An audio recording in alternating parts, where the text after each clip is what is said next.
What's good, everybody? My name is Alckemy and welcome to the channel. You might have seen a lot of my videos on Faceplant / BITWIG / maybe Serum and Ableton back in the day, but we are going to be doing a Neuro bass from scratch. So typically I like to play the sound at the beginning of the video, but this is relatively unedited since most of you all like to watch that anyways, and I don't really know what's going to happen. So skip to the end of the video if you want to see what goes on. Currently, I have a free Vital Bank available on my website at alckemy.com. You can check the link in the description. There's 0 strings attached, so go download it or whatever. Maybe check out my other stuff if you like my content. Now, Vital is not my strongest synthesizer. However, I will say that I can borrow a lot of what I know from Serum in order to make cool and interesting things. So we will kind of do as such. One thing that I'm going to start off with is that I'm going to set the unison to 2 on this, and then I'm also going to turn the phase down so that way whenever this resets, we're going to start off with a nice and simple res. Now as you can hear though, it's got a lot of stereo in it though, so I'm going to come into this and pull this here and turn the spread down. And you can see right off the bat, that makes this a lot more prominent, especially when you start doing pitch bends. We need to set this to 24, and now... And to be honest, you can actually just build off of this if you wanted to, but I'm not going to be quite so much of a basic person. Let's set the grid to 0, 0, and what we can do with this now is just draw in a wavetable, which is really cool. Go like that, and then we can draw something like that, and now we have something that's kind of akin to a triangle wave. Then what I'm going to do over here is create another keyframe by double-clicking to create another diamond, and I'm just going to reshape this maybe by flipping the phase or so. And this doesn't really matter. You can do whatever you want with this, but it's just something that's got some harmonics in it that has like a general shape, if that makes sense. This is kind of a triangle / saw. But now whenever we flip between this,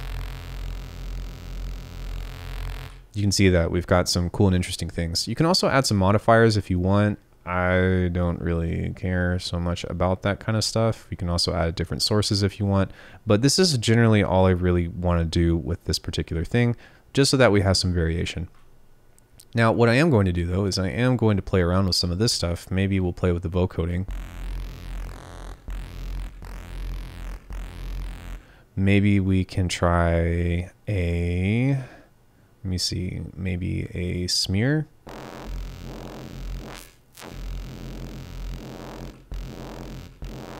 Maybe we can try a formant scale. Okay, that will work. And now we're kind of just building blocks here to kind of think about generating movement.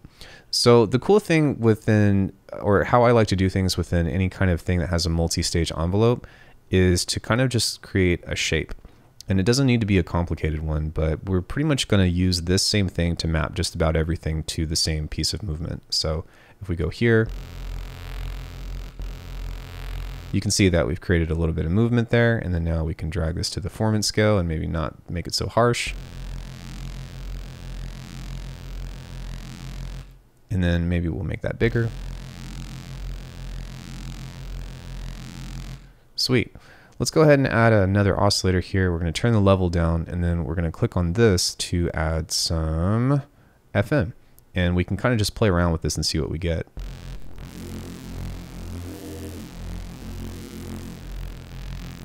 That sounds pretty cool. Maybe let's try pitching this up by an octave and seeing what happens.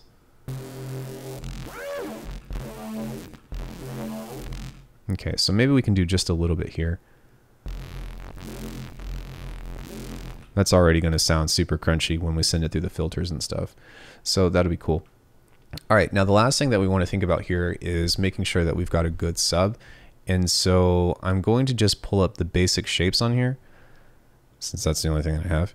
And then we're going to set this to a triangle wave. And then we're not going to even use this until we figure out what the final result is, because it might actually have good sub in it. But for now, we've got this on our back burner that we can just send to a direct out in case if we need more sub for whatever reason. So now we'll get into the cool stuff, which is creating both drive and like movement through the filtering.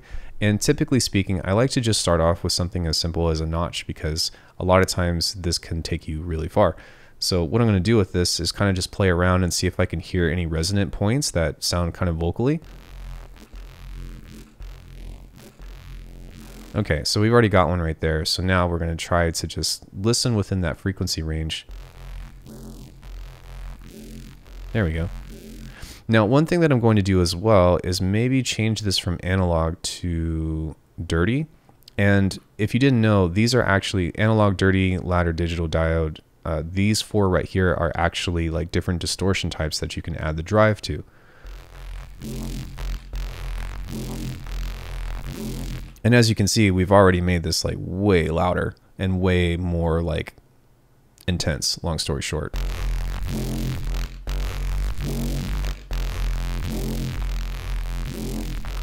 So something else that we can play with too is we can also play with creating vowels in this way as well. And that's where I guess we can maybe think about adding a secondary envelope. But again, I don't want to focus too much on having like too many of these because I want all of these to be consistent. So now that I have this though, I'm going to drag this just a bit. And that's actually supposed to be there, but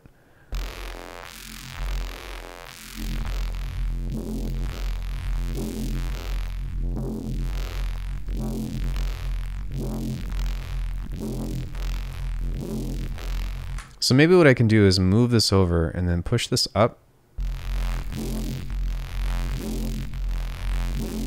Awesome. And now we can pretty much do the same thing with this as well. And because we're both filtering and driving this, it's going to give us more to cut through. The analog by default is a little bit more subtle. So maybe we can just do like a different notch blend on this and make sure that our notch is here, turn the resonance down, and then we'll kind of sweep through this again to see if we can create anything else that's interesting. I'm going to turn the drive up. Okay, and then what I'll do is set this in opposition of each other. So this one's going up, and what I'll do with this one is pull it down.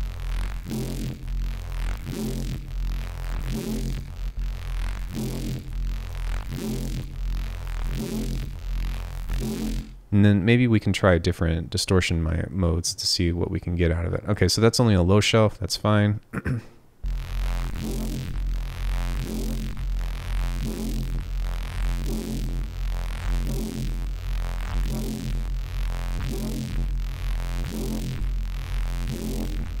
Now, something else that we can do is because this spreads over this way, it creates a band boost and two notches over here. So we can actually use that to our advantage to create some other interesting movement with this, again, in opposition. So they're kind of just trying to react with each other in such a way that creates a relationship between the vowels, because that's really how talking works in the first place.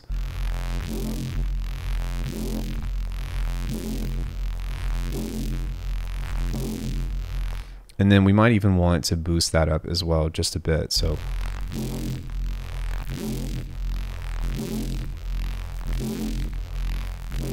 sweet. Now the cool thing about Vital in itself is that it is super powerful and it sounds amazing, but there's only so much that you can do with it. So from this point on, we can kind of just skim through some of the effects and figure out what works for us. But yeah, I think that you don't have to go too far in order to get something sounding really good. So the next thing I'm going to do is I'm going to turn the spread down on this and move the cutoff here to just listen to this.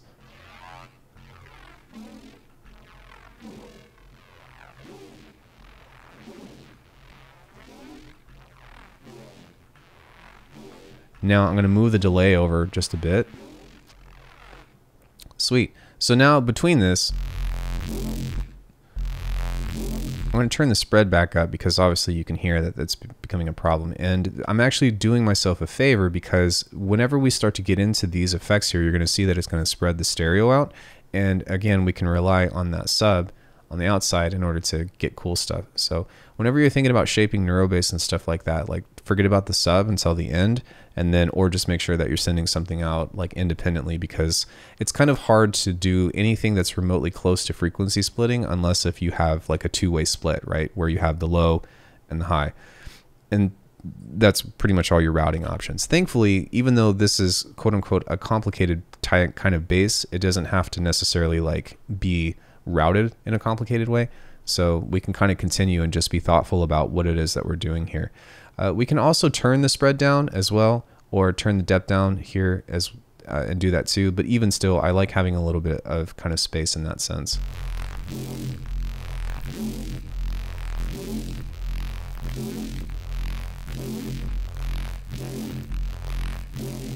Okay, so we will turn the compressor on, but we're not going to do that yet. The next piece of this puzzle is the distortion.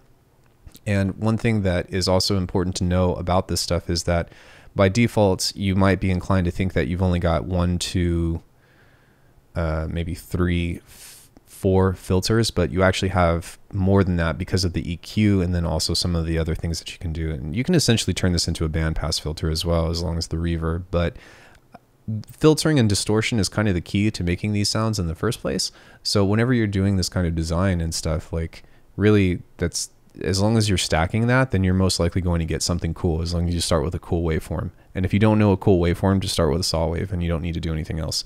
I guarantee you'll you'll make something interesting, I promise. So we're going to change this maybe into a hard clip, and then I'm going to drive this as hard as it can go just to listen to how it sounds.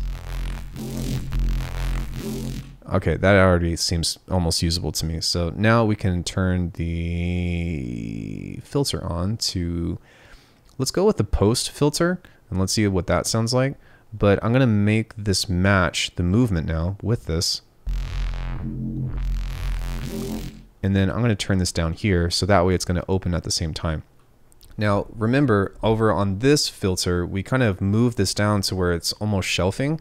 So we want these to open at the same time, because if you go one up, one down, then you're pretty much canceling each other out, right? And the whole idea between the movement that you're trying to create is to make everything work with each other. So by adding the cutoff to go up, it should match the cutoff opening up on this.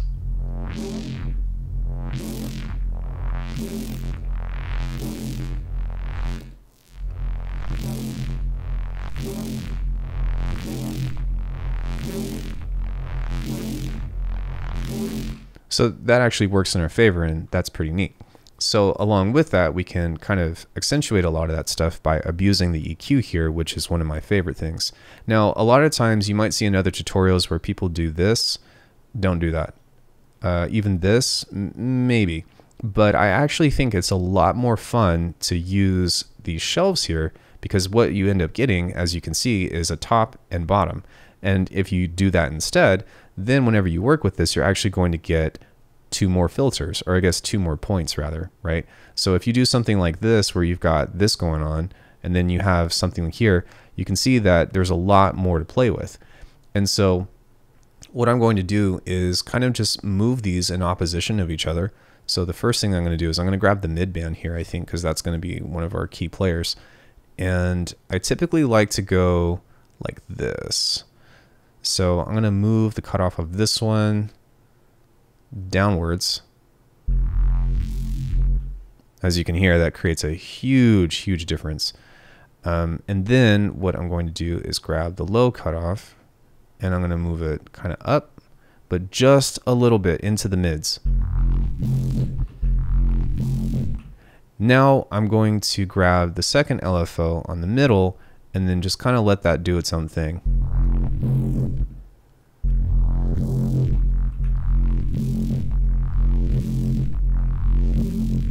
Sweet. So now what we can do is we can create a deeper relationship between this stuff by messing with the resonance here, and that'll kind of even everything out. Now the resonance is high on this, so that means that we're low shelving this. So that means that when we pull off of this,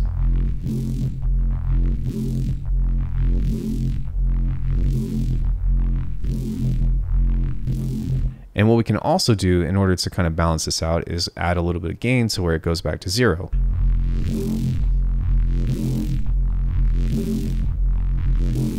Now, just as we did with the high band, we're also going to do with the low band, so that way we're creating some more complex movement. So I'm going to pull this back down, kind of here, and then I'm also going to grab this and pull this on the resonance as well, to where we move this off.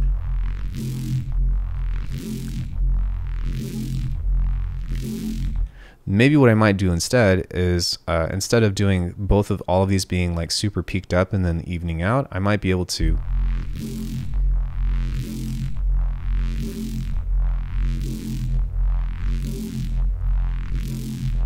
start from this and then push the gain up instead.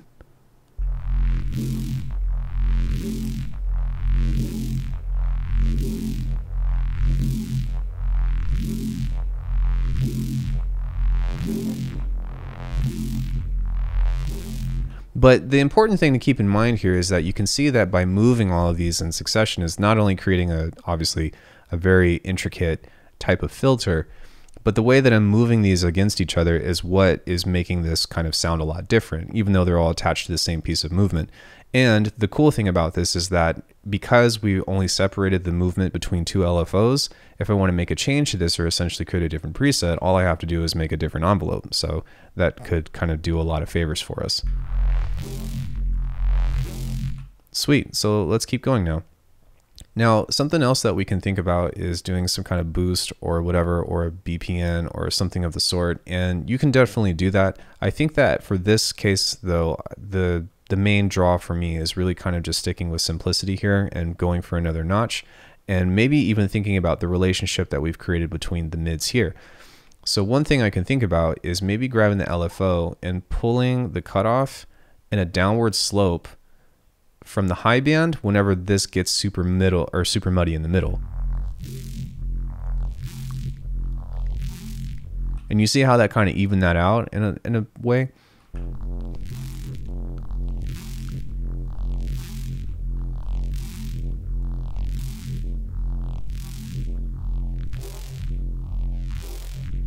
That's even cool too. So, and again, like, it's not so much as in stacking effects on effects on effects on effects. What Vital can teach you that will be extremely useful to you is really just a matter of being like, all right, I'm gonna take my time with this and I'm gonna listen to how each of these effects interact with each other in such a way in order to create these cool pieces of movement. So I think we'll finish off with a phaser and a reverb. But, oh yeah, we also have to add the compressor. But what I typically like to do within a phaser is to turn the offset off, so that way it's kind of in mono. And then as opposed to having this here, we're going to change this to freeze, and then we're actually going to move both this one and then also the center here.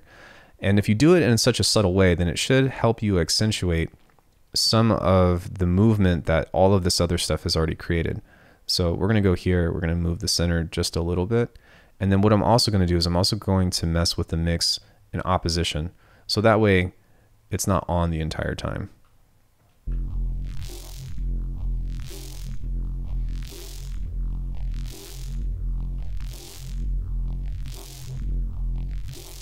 Sweet. So now let's go ahead and add that compressor, because by default it adds an OTT. So we can kind of mess with this and try to find something interesting.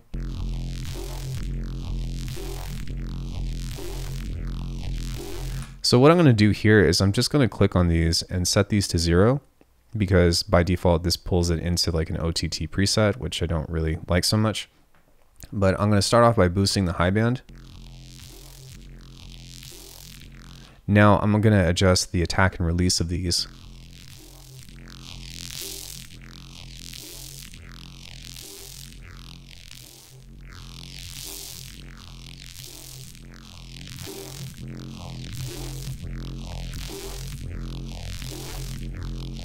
And really, you can see here that we have the timbre of this, and this is kind of just shaping, you know, everything else behind it.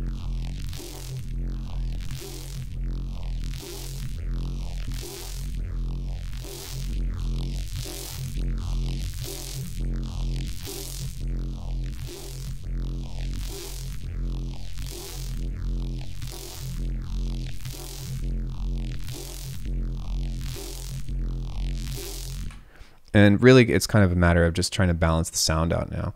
So because we have that though, and that's already in play, we can come back into this and adjust this and just add just a little bit more sub.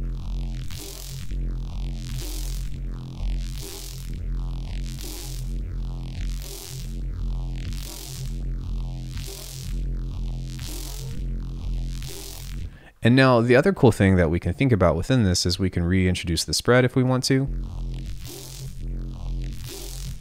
The other thing that we can do is we can actually take the note here and adjust this to the frequency. So whenever we grab this, if I go here, it's going to do that, which I think that's what I want to do. We'll see. Then I'll take this one and adjust it in the same way. And so now whenever I mess with the pitch wheel here, yeah, so I'm going to make this a little bit slower, maybe a 2-to-1. And I'm also going to kind of move this up a little bit faster, as you can see. And the reason why is because I did that on the wrong one, but it's okay.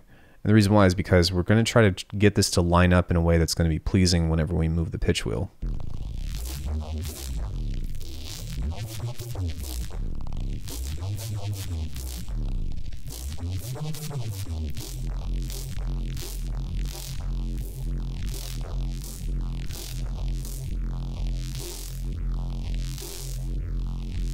There we go.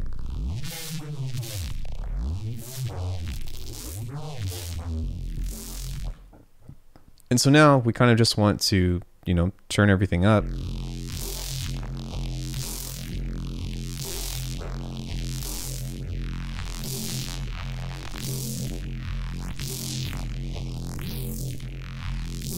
And from this point on, it's kind of just up to you to mess with this in such a way that is going to tweak it. And that's pretty much what I do for all of these sounds. And so once you have that, you kind of just mess around with this and see what you can find.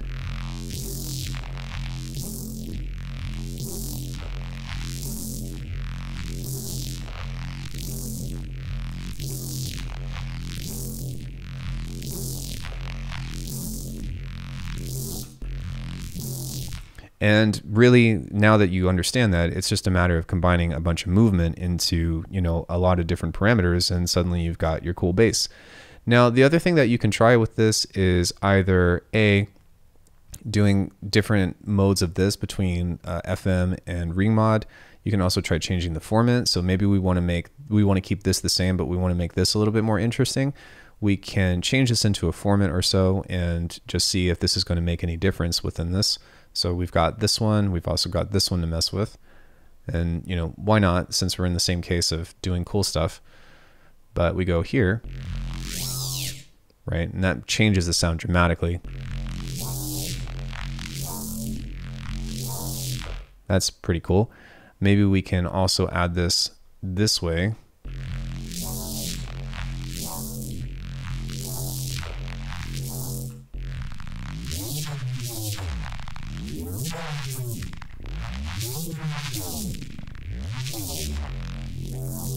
And then maybe what we can also do is pull the cutoff back more, so that way it creates a more dramatic tone.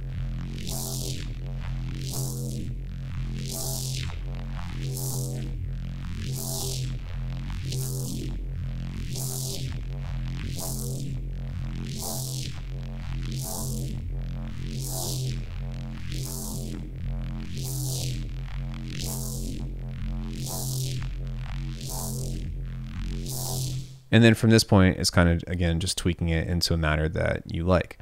We can also warp this or vocode it if you wanted to. And we can apply the same type of thing here.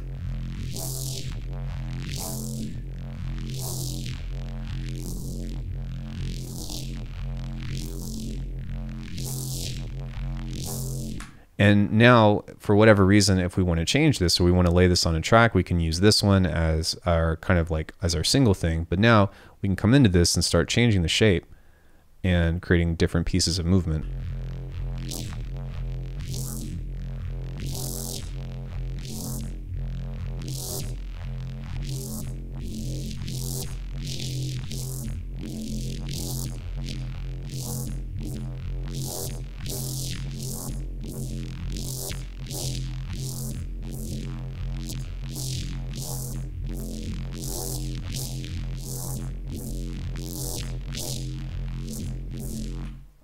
And that's pretty much it. So I guess like from this point, if you know how to kind of combine effects to a single LFO and stuff, then you're already good to go. You can do other complicated things like doing mod remapping and all that if you want. But for this particular sound, I don't think that you need to like do a whole lot. You can do other stuff to where you randomize, but you can pretty much just use that as a starting sound. And then if you really wanted to, you can get into something like BITWIG or something and you know, start to add maybe like a multi-pass deal or whatever with more filtering. And you can always go another step ahead. You can always do more. So let's say I just wanted to find a filter like the Alckemy filter, doesn't really matter. Turn this on, turn the depth on, and then this will kind of be more complicated.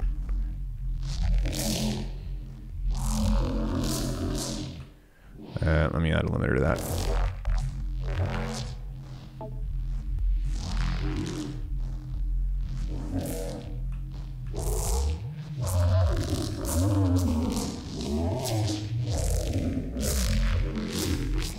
So yeah, that's all I got for you guys. There's a lot of different cool things that you can do, and hopefully this tutorial was informative to you.